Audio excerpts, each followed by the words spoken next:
как я точу якутские ножи. То есть точу по плоскости. Нажимаю чуть-чуть на РК, что эту сторону не точу. Точу вот эту, ну плоско, но чуть-чуть прижимаю сюда. И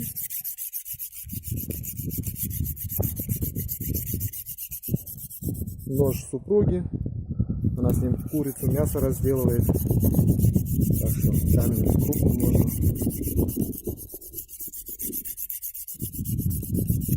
С этой стороны только заусенец снимаю.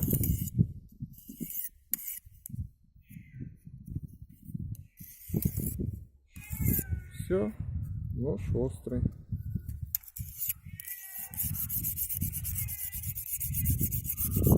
Сенька услышал, нож точит, думает, мясо сейчас будет.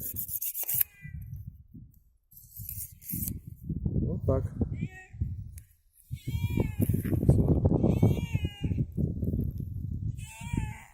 Сеня, ну все, выключай.